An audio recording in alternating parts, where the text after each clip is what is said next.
Saya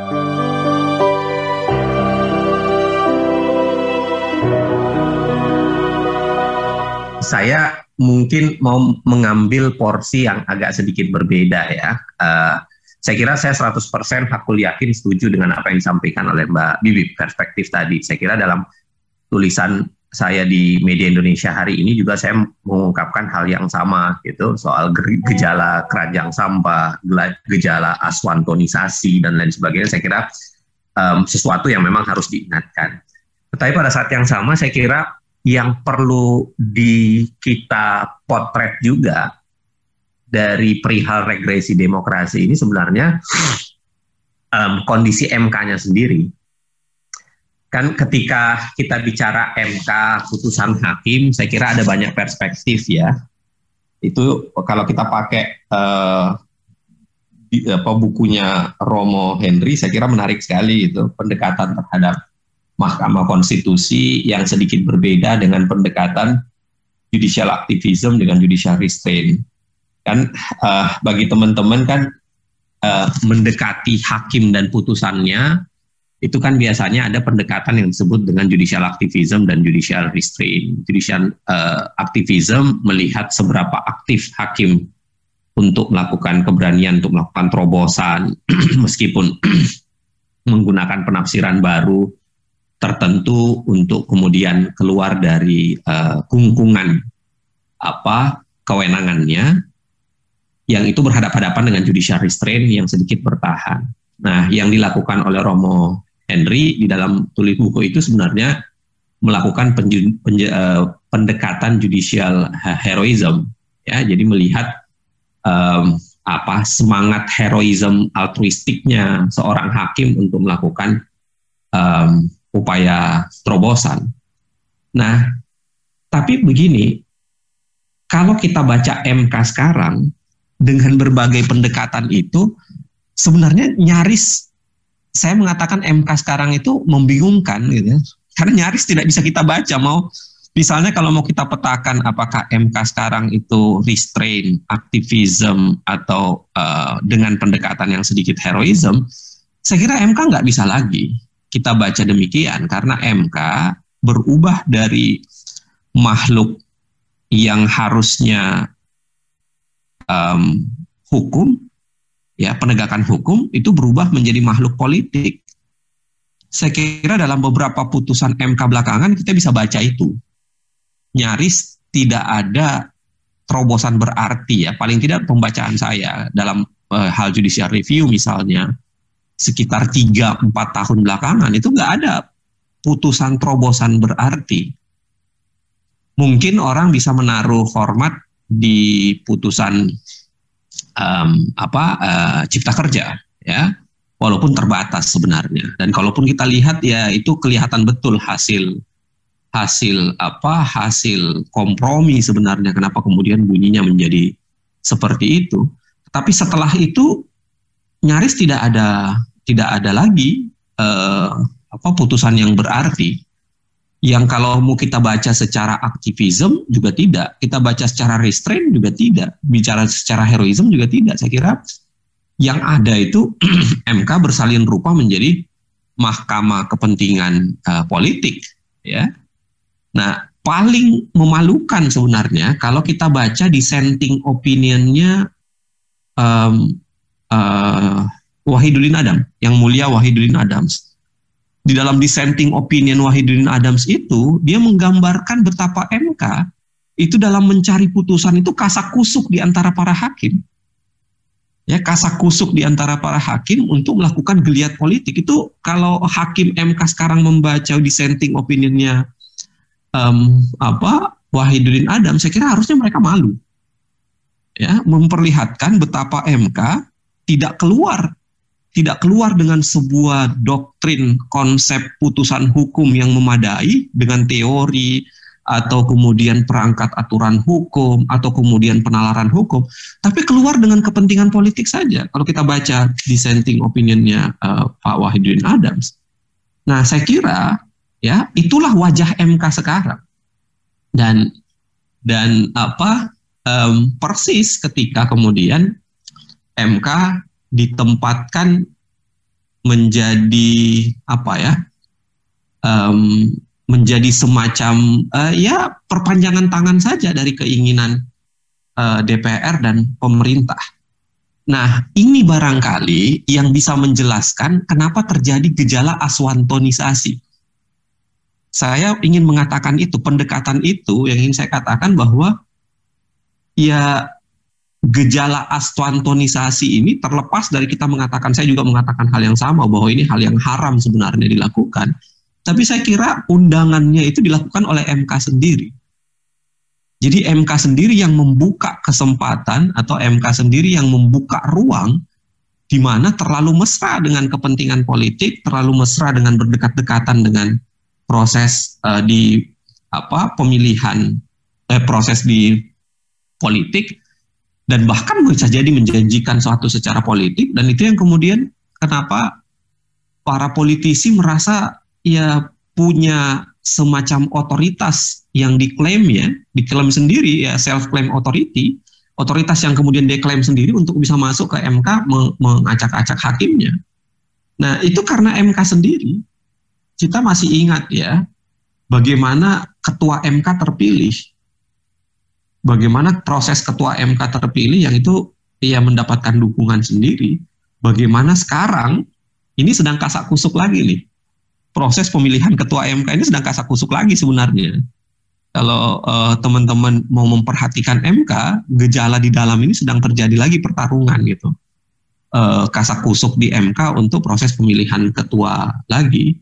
Yang mana ada lagi yang mau maju kembali, lalu kemudian ada lagi yang, kalau petanya dipetakan, saya kira asumsi saya pertama atau bangunan argumentasi saya pertama adalah ya MK sendiri yang sudah bersalin rupa menjadi lembaga politis, dan itu yang membuat regresi demokrasi kita bukan hanya sekedar karena intervensi ke hakim MK, tetapi karena MK-nya sendiri yang dalam tanda kutip melacurkan dirinya gitu ke dalam sebuah proses politik. Dan itu yang pertama harus kita ingat, yang menurut saya harus kita catatkan betul. Yang kedua, saya mau bilang begini, kalau kita lihat dari konteks regresi demokrasinya, sebenarnya penurunan demokrasi ini memang banyak faktornya ya. Paling tidak kalau kita lihat buku yang dieditori oleh Thomas Power dengan If, saya kira di situ banyak sekali melengkapi berbagai istilah yang sudah banyak dibicarakan soal mundurnya atau mengalami regresinya ya. Ada declining, lalu kemudian ada backsliding, ada illiberal demokrasi. Memang demokrasi kita mengalami penurunan. Nah, memang harus kita akui bahwa ada satu faktor yang membuat terjadinya penurunan demokrasi yang tidak hanya sekedar terjadi di Indonesia, terjadi di belahan dunia manapun. Ya, itu yang dibahasakan semacam tren global menurunnya demokrasi. Ya, salah satunya disebabkan oleh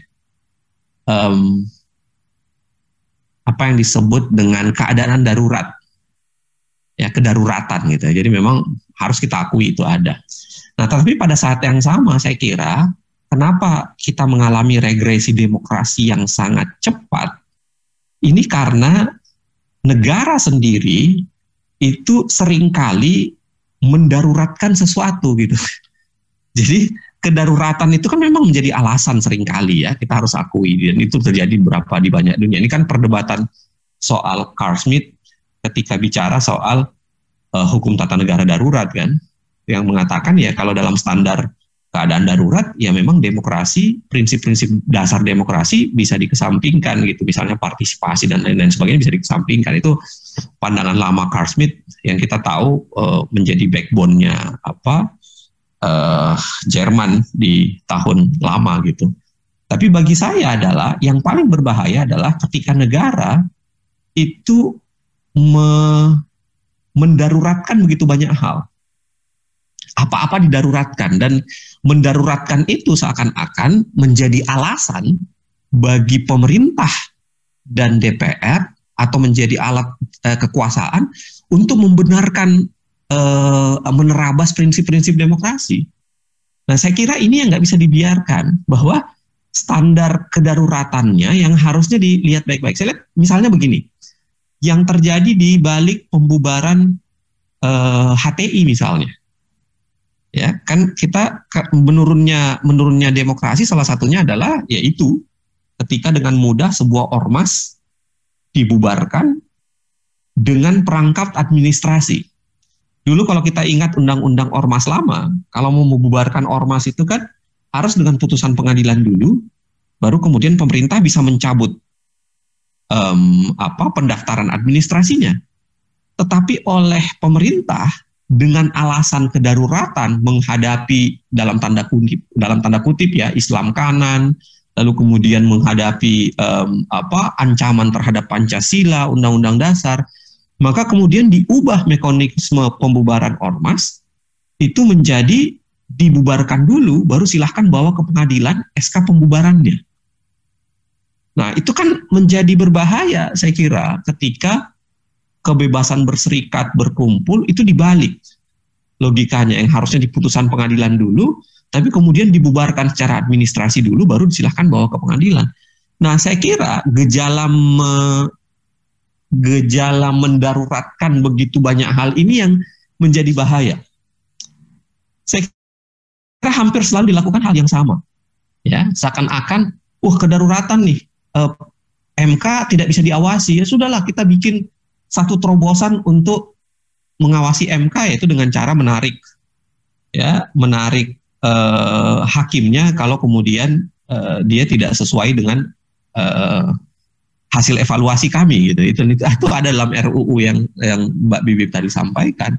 Atau misalnya termasuk juga di RUU KUHP. Kita buru-buru ini karena ini udah penting nih. Kita udah mau mempunyai sebuah perangkat undang-undang yang melakukan dekolonialisasi terhadap aturan pemidanaan dan lain sebagainya. Jadi seakan-akan mendaruratkan sesuatu dan menjadi alasan untuk dilakukannya upaya terabasan. Padahal dalam kasus Undang-Undang KUHP misalnya, saya kira nyaris tidak ada alasan untuk mempercepat pembahasan. Nyaris nggak ada alasan. Kenapa harus tahun 2022? Kan nggak ada juga alasannya. Lawang proses pemilu, mereka di legislasi itu masih bisa sampai 2023, ya 2024. Kalau bicara soal carry over kan sudah ada aturannya soal carry over, sudah bisa diatur soal carry over, tidak harus dibahas dari awal lagi. Nah, saya kira terlalu banyak terlalu banyak kedaruratan yang dibangun itu. Nah, itu yang ingin saya bilang, bahwa yang kedua, kenapa kemudian regresi demokrasi itu menjadi cepat di kita, karena dibalut dengan kedaruratan itu. Pemerintah dan DPR seakan-akan membenarkan semua yang dia lakukan dengan keadaan bahwa ini darurat, ini harus dilakukan cepat, harus dilakukan terobosan, harus dilakukan sesuatu. Padahal itu yang dituliskan oleh filsuf Italia itu Giorgio Agamben untuk mengatakan bahayanya ketika prinsip kedaruratan ini itu bisa menjadi momok bagi demokrasi itu sendiri. Jadi bisa menjadi momok yang menakutkan bagi demokrasi itu sendiri. Yang ketiga, saya mau bilang begini, sekaligus barangkali pengantar yang terakhir.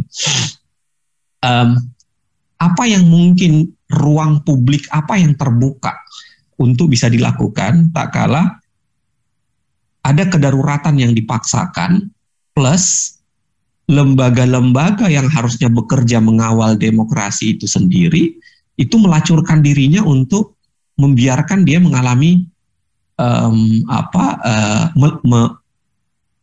mengalami degresi yang kita bicarakan. Nah, saya kira yang pertama, mau tidak mau, kalau kita bicara soal apa ruang publik yang tersedia bagi kita, ya kembali memperjuangkan ruang publik itu sendiri, yang barangkali bahasanya Habermas, ya ruang publik yang lebih deliberatif ini yang harusnya kembali kita perjuangkan. harus kembali dibuka gitu sebesar-besarnya. Diskursus macam ini kan harus dibuka sebesar-besarnya.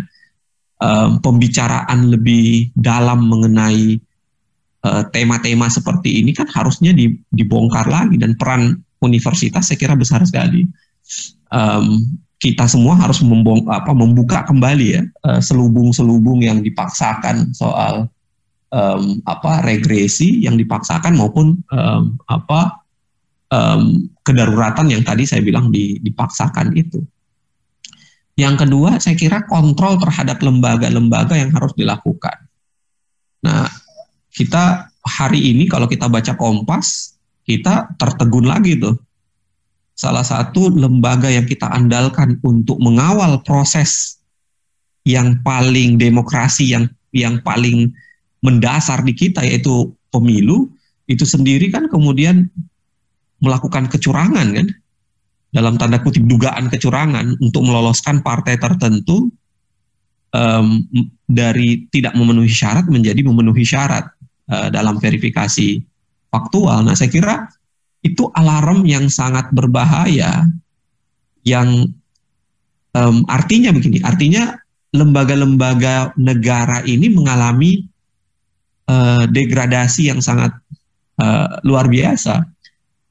Nah, teguran ke arah sana saya kira harus juga dilakukan. Jadi kita tidak bisa hanya sekedar menembakkan meriam kepada DPR, kepada pemerintah yang memang secara aktor politik sangat kuat melakukan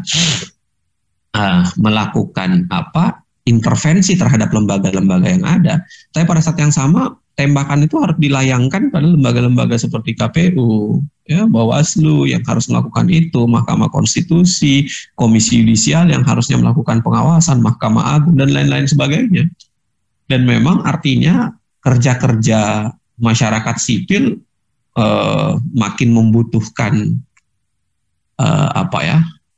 bukan sekedar daya tahan, tapi juga kemauan dan kemampuan untuk mengkritisi di wilayah-wilayah itu.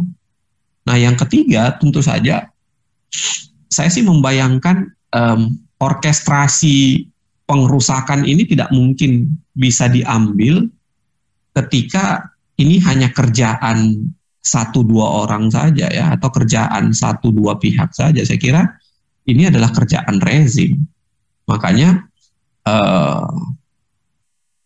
berhadap-hadapan atau kemudian menegur rezim dalam konteks ini itu menjadi sangat penting. Menjadi penting untuk meneriakkan sesuatu, untuk untuk berhadap-hadapan dengan rezim yang makin memaksa demokrasi ke arah degresif ini.